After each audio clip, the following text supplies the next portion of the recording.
कल जो हुआ उसने पूरे माहौल को बदल दिया। कल बाबा जी एक सेंटर में दर्शन देने पहुंचे थे और वहां तो जैसे रौनक ही लग गई।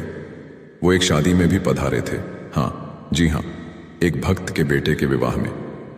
जब उन्होंने उस नवविवाहित से बात की तो बड़े प्यार से पूछा, भाई बाबा जी ने तुझसे क्या कहा?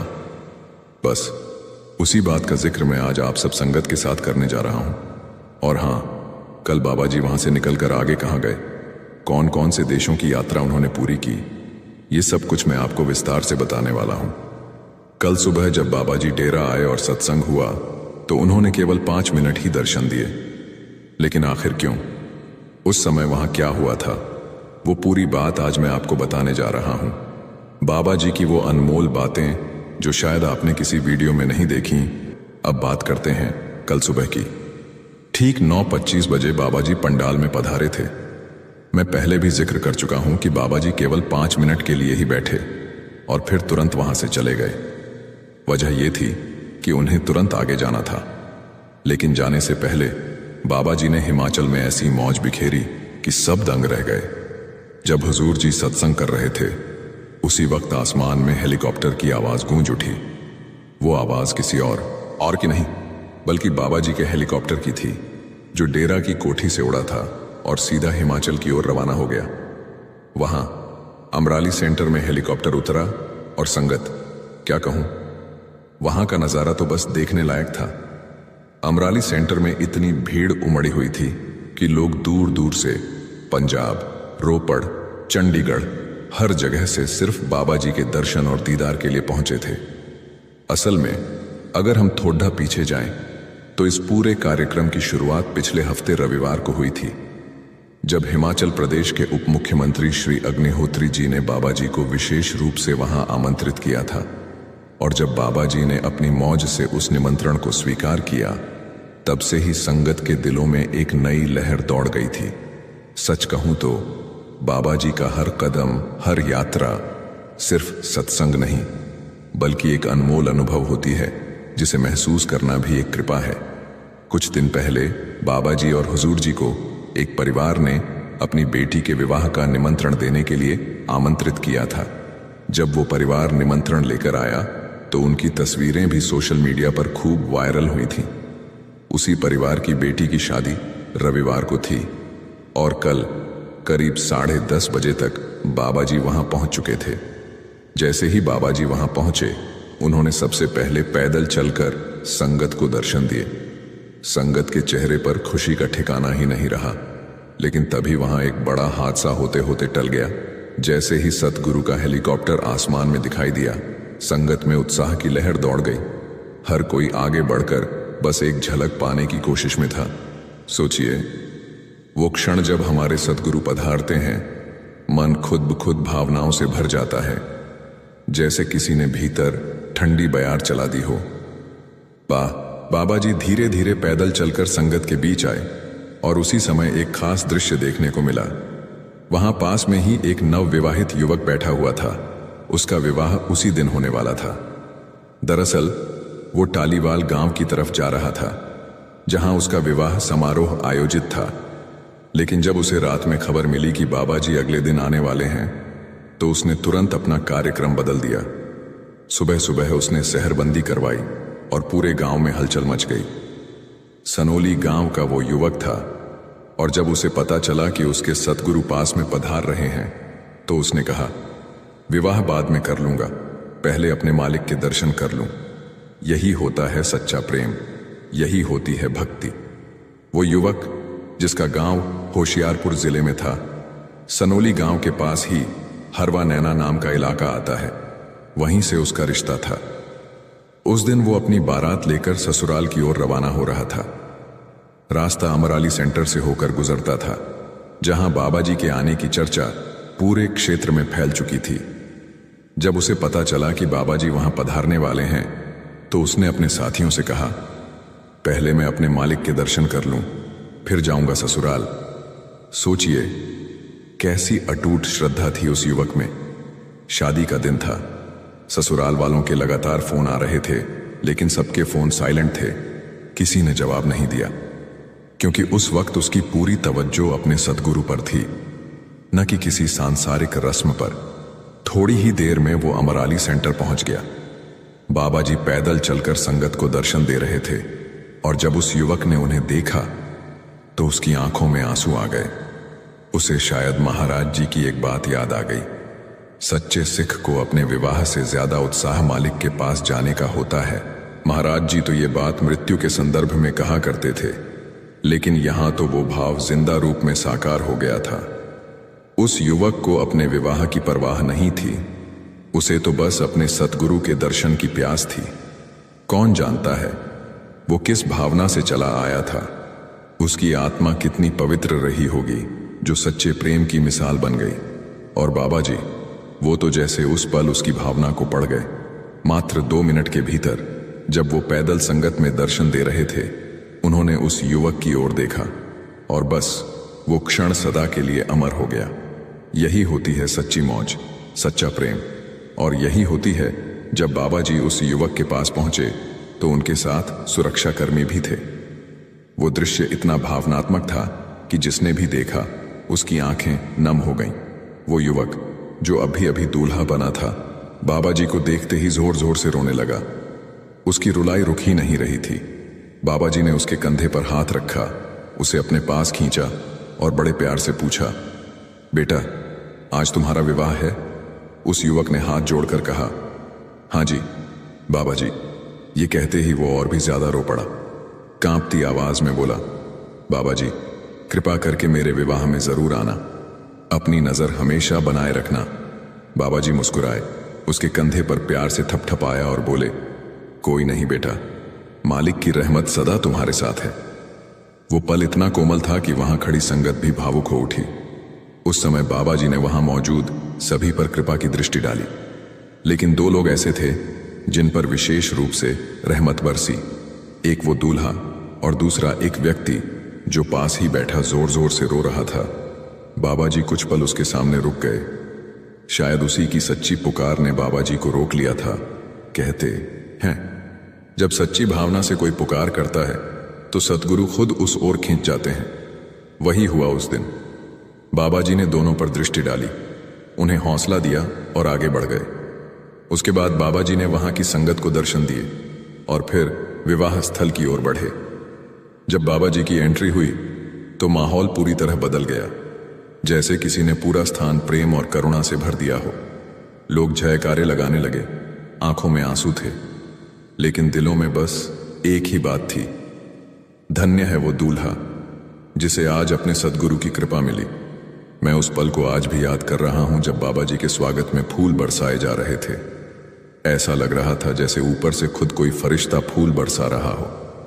पर बाद में पता चला कि ऊपर एक ड्रोन उड़ रहा था और उसी ड्रोन से बाबा जी पर फूलों की वर्षा हो रही थी।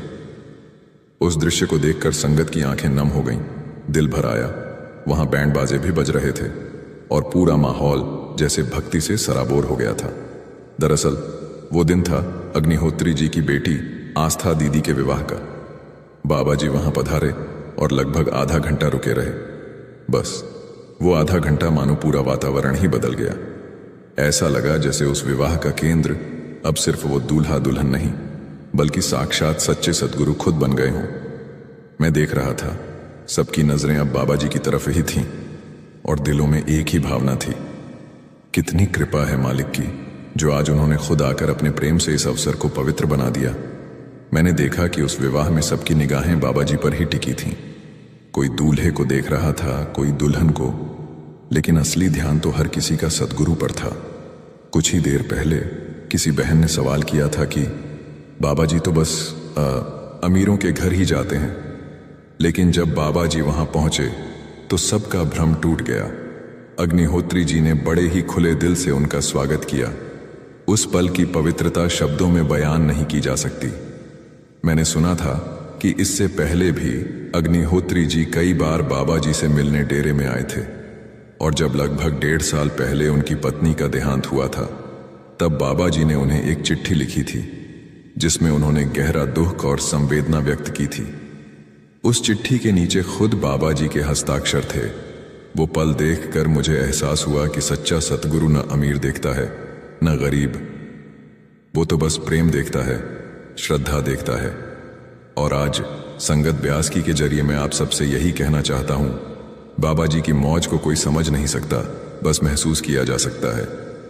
जब बाबा जी वहां पहुंचे तो सबसे पहले वे उस मंच की ओर बढ़े जहां दूल्हा और दुल्हन बैठे थे। मैं उस दृश्य को देखकर भावुक हो गया। जैसे ही दुल्हन ने बाबा जी को देखा, वो तुरंत उनके चरणों में झुक गई और उनके पैर छूने लगी। शायद आपने भी वो वीडियो देखा होगा। मगर बाबा जी तुरंत पीछे हट गए और मुस्कुराते हुए बोले, नहीं बेटा, ऐसा मत करो। फिर बाबा जी ने बड़े प्यार से उस जोड़े को आशीर्वाद दिया। उस दिन बाबा जी ने सिर्फ एक नहीं बल्कि 2 जोड़ों को आशीर्वाद दिया था। सच कहूं तो जिस पर सद्गुरु की दृष्टि पड़ जाए उसका भाग्य ही खुल जाता है। और जिन्हें उन्होंने अलग से आशीर्वाद दिया, उनके तो क्या ही कहने। उस माहौल में प्रेम और कृपा की जो वर्षा हुई, उसे शब्दों में बयान करना नामुमकिन है। विवाह संपन्न होने के बाद बाबा जी वहीं कुछ समय रुके और फिर सीधे चंडीगढ़ के लिए रवाना हो गए। वहां से उन्होंने फ्लाइट ली और सिंगापुर पहुंच गए। अभी की जानकारी के अनुसार बाबा जी सिंगापुर में ही हैं। अगले हफ्ते नागपुर में नामदान, सवाल जवाब और सत्संग का कार्यक्रम निर्धारित है, जिसे हजूर जी संभालेंगे। ऐसा माना जा रहा है कि शायद तब तक बाबा जी भारत न लौटें, लेकिन क्या कहा जा सकता है। सब कुछ तो उनकी मौज पर निर्भर है। कल जो कुछ भी हुआ वो मानो सद्गुरु की लीला थी। हर कदम पर उन्होंने खुशियां बांटी, किसी संगत को, किसी परिवार को और किसी को अपने दर्शन से ही धन्य कर दिया। उस दिन का माहौल सच में देखने लायक था। संगत दूर दूर तक खड़ी थी। हर कोई बस एक झलक पाने को तड़प रहा था। कोई बाबा जी के दीदार के लिए तरस रहा था, तो कोई उनके प्रेम भरे स्पर्श की आस लगाए खड़ा था। जब बाबा जी ने उस भाई के कंधे पर हाथ रखा तो वो जोर जोर से रोने लगा। उसकी आंखों से आंसू रुकने का नाम नहीं ले रहे थे। मैंने मन ही मन सोचा, कितना भाग्यशाली होगा वो इंसान जिसने अपने विवाह के दिन खुद अपने सतगुरु से आशीर्वाद पाया। शायद उसने कभी सपने में भी नहीं सोचा होगा कि जिस दिन वह 7 फेरे लेगा, उसी दिन मालिक अपने करुणामयी हाथों से उसे आशीष देंगे। लेकिन सतगुरु का आशीर्वाद मिलने का अर्थ यह नहीं कि अब जिंदगी में दुख नहीं आएंगे या तकलीफें समाप्त हो जाएंगी। नहीं, असली मायने तो इससे कहीं गहरे हैं। जब मालिक किसी पर दया करते हैं तो उसे दुखों से मुक्त नहीं करते, बल्कि उन दुखों के जरिए उसकी आत्मा को निर्मल बनाते हैं। लोग सोचते हैं कि सद्गुरु की कृपा से जीवन केवल सुखों से भर जाएगा, पर सच्चाई यह है कि जिन पर सद्गुरु का सबसे अधिक प्रेम होता है, उन्हीं की परीक्षा सबसे कठिन होती है।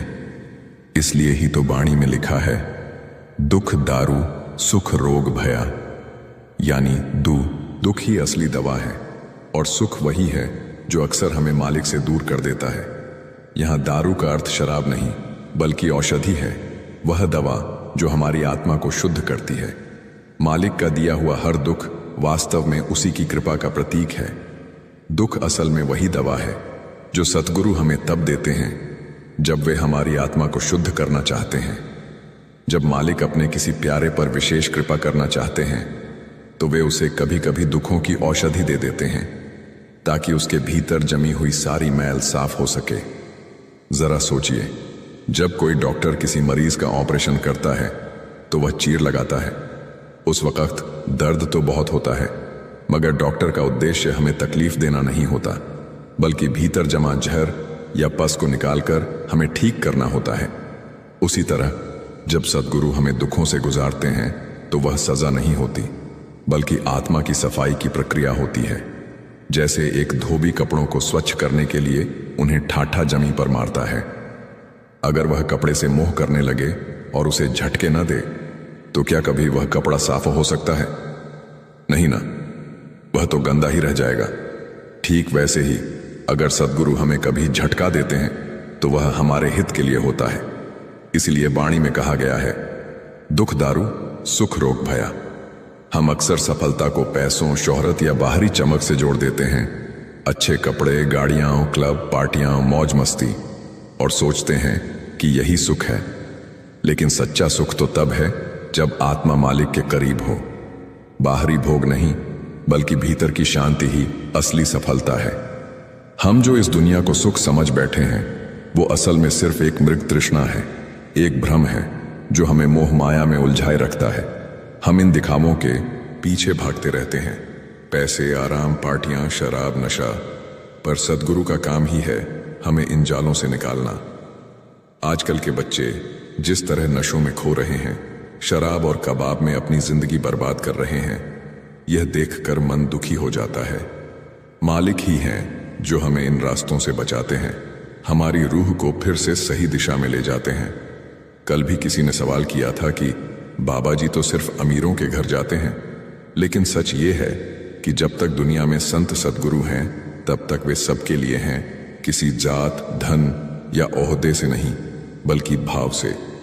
जिन्हें दिखावा पसंद है वे दिखावे में रहेंगे, और जिन्हें सच्चे दिल से मालिक की दया चाहिए उन पर मालिक जरूर कृपा करते हैं। अब सवाल यह नहीं होना चाहिए कि बाबा जी कहाँ जाते हैं, बल्कि यह होना चाहिए कि क्या हमें दिखावा चाहिए या मालिक का प्यार। मालिक किस पर और कब दया करें यह हमारा विषय नहीं, यह तो उसी की मौज है। हमें बस अपनी करनी को शुद्ध रखना है, अपनी नीयत को साफ रखना है। हम कौन होते हैं उस पर प्रश्न उठाने वाले, जिसे कोई अब तक समझ ही नहीं पाया। जैसा लिखा है, एवड़ ऊंचा होवे कोय, तिस ऊंचे को जाने सोए, यानी मालिक की ऊंचाई को कोई नहीं समझ सकता। जैसे पुराने समय में भी महाराज जी के दरबार में अमृतसर के डिप्टी कमिश्नर साहब आए थे, तब भी यही संदेश दिया गया था कि सद्गुरु के द्वार पर कोई ऊंच नीच नहीं, वहां बस प्रेम चलता है। एक बार एक गरीब इंसान भी वहां आया था। महाराज जी ने उसे देखा और कहा, भाई जरा साइड में बैठ जाओ। उसे चाय पानी पिलाया गया। उस वक्त माता जी ने प्रेम से कहा, महाराज जी आप भी अब फर्क करने लगे। थोड़ी देर बाद जब वो गरीब व्यक्ति चला गया और डीसी साहब भी रवाना हो गए, तो महाराज जी ने उसे दोबारा बुलवाया। उन्होंने पूछा, भाई जो लेने आए थे वो मिल गया? उस इंसान ने नम आंखों से कहा, हाँ जी सच्चे पातशाह, मेरा पर्दा नहीं खुलता था, लेकिन आपके दर्शन से मेरा पर्दा खुल गया। सुनकर महाराज जी मुस्कुराए। सच तो यही है, जिसने मालिक का रूप पा लिया उसे सारी सृष्टि मिल गई। पर हम इंसान होकर भी उस गहराई को नहीं समझ पाते। जो मालिक का सेवक बन जाता है वही वास्तव में मालिक जैसा हो जाता है, लेकिन हम अब भी उस सच्चाई से बहुत दूर हैं। मैं सोच में डूबा रहा हूं कि हम किस किस चीज में उलझे पड़े हैं, बस माया जाल में फंसे हुए। हम अब भी दुनियावी सुखों में उलझे पड़े हैं, जबकि असली सुख इन चीजों में है ही नहीं। शेख फरीद जी ने भी अपनी वाणी में कहा था, मैंने जाना कि दुख ही मेरा सच्चा साथी है। वो कहते हैं, ऊंचाई पर चढ़कर देखा तो हर घर में वही आग जल रही है। सचमुच जब मैंने जीवन की ऊंचाइयों से संसार को देखा तो पाया कि हर कोई दुखी है, राजा भी और प्रजा भी। राजा के पास असीम धन है, फिर भी उसकी भूख मिटती नहीं। कल हुजूर जी ने भी एक साखी सुनाई, एक बादशाह की जिसने पूरी दुनिया जीत ली, कत्लेआम किया और अपनी सत्ता के नशे में कितनी ही औरतों को अपने अहंकार का शिकार बनाया। पर अंत में जब उस बादशाह ने आंखें बंद की तो पाया कि उसके हाथ खाली हैं। यही तो सच्चाई है। इंसान सारी उम्र दौड़ता रहता है, मगर सुकून कहीं और ही छिपा होता है। उस बादशाह की भूख तो उस समय मिट गई थी, मगर वो सुकून नहीं मिला जो इंसान ढूंढता रहता है। जब आखिरी वक्त आया तो उसने कहा, मुझे एक अजीब सी बीमारी हो गई है, कोई मेरी बीमारी का इलाज कर दे, मैं अपनी आधी दौलत उसे दे दूंगा। लेकिन जब मौत करीब आई तो वो अपनी मां के दर्शन के लिए तरस गया। आंसुओं में डूबकर कहने लगा, काश मैं अपनी मां को एक बार देख पाता। जरा सोचिए, क्या यही सफलता है? जब उसने आखिरी सांसों में अपने हाथ बाहर निकालकर कहा, सबको बता दो कि मैं खाली हाथ जा रहा हूं, सुनकर दिल कांप जाता है।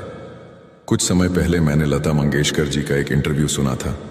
वो कह रही थीं, मैंने अपना घर बहुत सुंदर सजाया था, मेरे गैराज में बड़ी बड़ी गाड़ियां खड़ी थीं, लेकिन जब आखिरी समय आया तो मुझे अस्पताल के एक कमरे में वक्त काटना पड़ा। पहले मैं एक देश से दूसरे देश घूमती थी, लेकिन कभी सोचा भी नहीं था कि एक कमरे से दूसरे कमरे तक जाने के लिए भी मुझे 2 लोगों का सहारा लेना पड़ेगा। वो कहती थीं, मैंने वो दुनिया देखी जो बहुतों का सपना होती है, लेकिन आखिरी वक्त में मैं बस एक दीवार को देखती रह जाती थी। उन्होंने अपनी किताब में तक लिखा, क्या यही सुख है? सुनकर मन भीतर तक हिल गया। सच तो यही है, दौलत, शोहरत, ताकत सब यहीं रह जाता है। आखिर में इंसान खाली हाथ ही जाता है और बस कर्म, प्रेम और नाम साथ ले जाता है। उस इंसान के पास दौलत की कोई कमी नहीं थी, लेकिन नजरिया सही नहीं था। संत महात्मा हमेशा कहते हैं, माया से दूर रहो, लेकिन इसका मतलब ये नहीं कि हमें माया को छोड़ देना है। माया से भागना नहीं है, बल्कि उसमें रहकर भी उसके कीचड़ में नहीं फंसना है। महाराज जी भी अक्सर समझाते थे, माया की मैल में खुद को मत लिप्त होने दो। बुल्ले शाह जी ने इसी बात को बहुत सुंदर ढंग से कहा, हाथ रहे काम में पर दिल रहे यार में। लेकिन आज की पीढ़ी इस बात को अलग ही अर्थ में लेती है। वो कार शब्द को उस गाड़ी से जोड़ देता जिसमें हम सफर करते हैं, जबकि उस समय कार का मतलब था हाथ अपने काम में लगे रहें। यानी चाहे कोई भी दुनियावी काम कर रहे हों, दिल सदा मालिक के ध्यान में जुड़ा रहना चाहिए। हमारे साथ दिक्कत यही है कि हम हर वक्त हिसाब किताब में उलझे रहते हैं। मुझे इससे कितना फायदा होगा, मुझे क्या मिलेगा? पर असल में इन दुनियावी चीजों से कुछ हासिल नहीं होता। दुनिया में कितने अमीर बैठे हैं, किसी के पास 3-3 प्राइवेट जेट हैं, लेकिन सुकून फिर भी नहीं है। हम अपनी जिंदगी को सुधारने की बजाय सवाल खड़े करते रहते हैं। पहले लोग अपने भीतर झांकते थे, अपनी मंझी के नीचे झाड़ू लगाते थे, यानी अपने मन की गंदगी साफ करते थे। अब हम दूसरों की बुराई ढूंढते हैं, पर खुद की सफाई भूल गए हैं। सच कहूं, अगर हम पहले अपने भीतर झांक लें तो शायद वही मालिक हमें वो सुकून दे दे जिसे हम सारी दुनिया में ढूंढते फिरते हैं। हम अक्सर दूसरों से उम्मीद रखते हैं कि वो बदलेंगे, लेकिन सच्चाई ये है कि दुनिया नहीं बदलती, हमें खुद को बदलना होता है। हम सोचते हैं मैं उसे समझाऊंगा वो सुधर जाएगा, लेकिन जब ऐसा नहीं होता तो हमें ठोकर लगती है और हम दुखी हो जाते हैं। असल में दुख किसी और से नहीं, हमारी अपनी उम्मीदों से होता है। जब हम किसी से उम्मीद बांध लेते हैं तो वही हमारे दुख की जड़ बन जाती है। बाबा जी अक्सर सत्संग में एक बहुत गहरी बात कहते हैं, अगर मेरी जेब में 100 रुपए हैं तो मैं तुम्हें 90 दे सकता हूं, लेकिन अगर मेरी जेब खाली है तो मैं तुम्हें क्या दूं? सोचो जरा, जो खुद ही अंदर से टूटा हुआ है वो किसी और को क्या संभालेगा? पहले पातशाह जी ने भी कहा था, नानक दुखिया सब संसार, सो सुखिया जो नाम आधार। यानी इस दुनिया में हर कोई दुखी है, लेकिन जो मालिक के नाम का सहारा ले लेता है वही सच्चा सुखी बनता है। सद्गुरु जब किसी सेवक पर दृष्टि डालते हैं तो उसे पहले परीक्षा से गुजारते हैं। वो महासुख से पहले महादुख देता है ताकि उसका मन परखा जाए। कई बार घर की दौलत चली जाती है, बच्चों के साथ कठिनाइयां आ जाती हैं, शरीर बीमार हो जाता है, लेकिन ये सब सजा नहीं, परख है। क्योंकि सच्चा सेवक वही है जो हर दुख में भी कहे, जो तेरी रजा वही मेरी खुशी। महासुख से पहले हमेशा एक महादुख आता है, और वो दुख इतना गहरा होता है कि अपने ही लोग पराये लगने लगते हैं। घर वाले अपने नहीं लगते, भाई बहन दूर हो जाते हैं, दोस्त भी साथ नहीं देते। उस वक्त समझ आता है असली अपना तो सिर्फ मालिक ही है। वही सच्चा साजन है, वही रामा है जो पूरे जहान का आधार है। लेकिन वो राम कोई बाहर बैठा हुआ देवता नहीं, वो तो हमारे भीतर बसने वाला परमात्मा है। जैसा कि संतों ने कहा है, आत्म मही राम, राम मही आत्मा। यानी आत्मा ही राम है और राम ही आत्मा है। इस रहस्य को बहुत ही विरले लोग समझ पाते हैं, क्योंकि ये ज्ञान किताबों से नहीं, अनुभव से आता है। हम लोग इस बाहरी शरीर को देखकर मोहित हो जाते हैं, किसी की शक्ल देखकर कहते हैं वाह कितना सुंदर है या कितनी खूबसूरत है, लेकिन सच्चाई ये है कि ये सुंदरता सिर्फ शरीर तक सीमित है।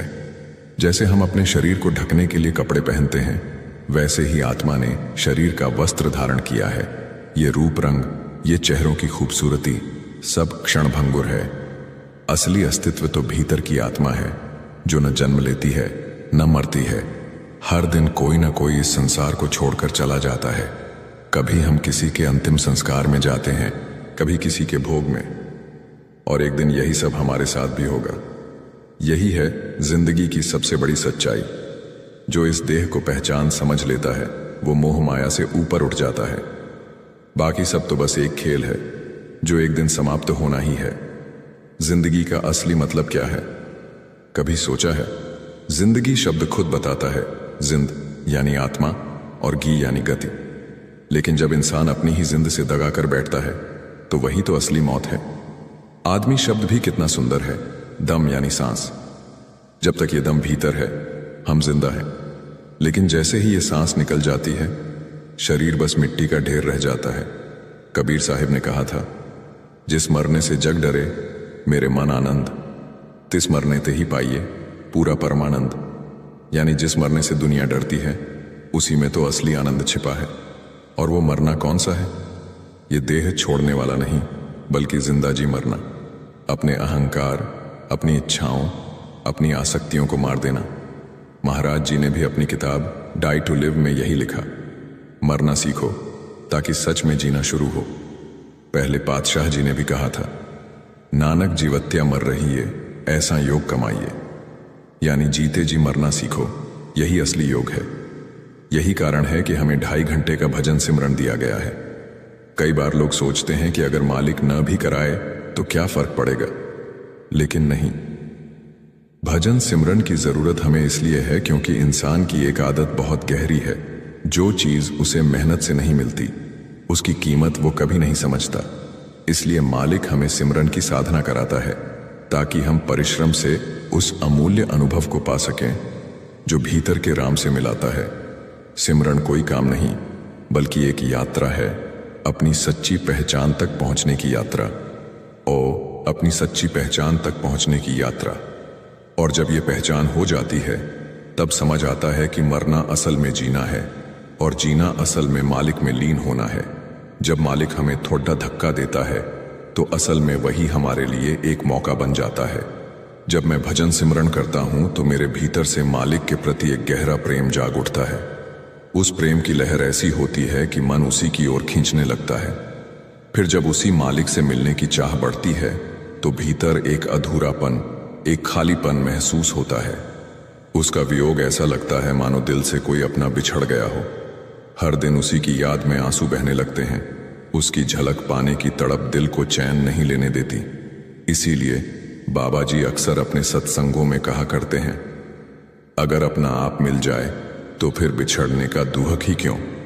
यानी अगर कोई अपने भीतर ही उस गुरु को पा सके तो फिर रोने की क्या जरूरत।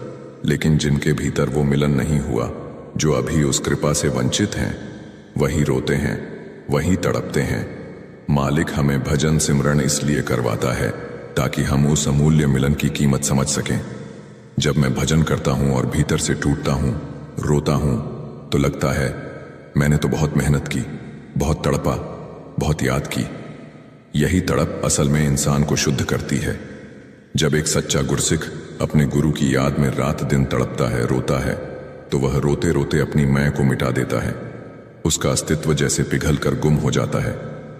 यही तो बुल्ले शाह जी ने कहा था, तू ही ओह है मैं नहीं, वे सज्जना तू ही ओह है मैं नहीं। और जब यह अवस्था आती है तब इंसान और मालिक के बीच कोई फासला नहीं बचता, बस वही रह जाता है, प्रेम, भक्ति और समर्पण का सागर। असल में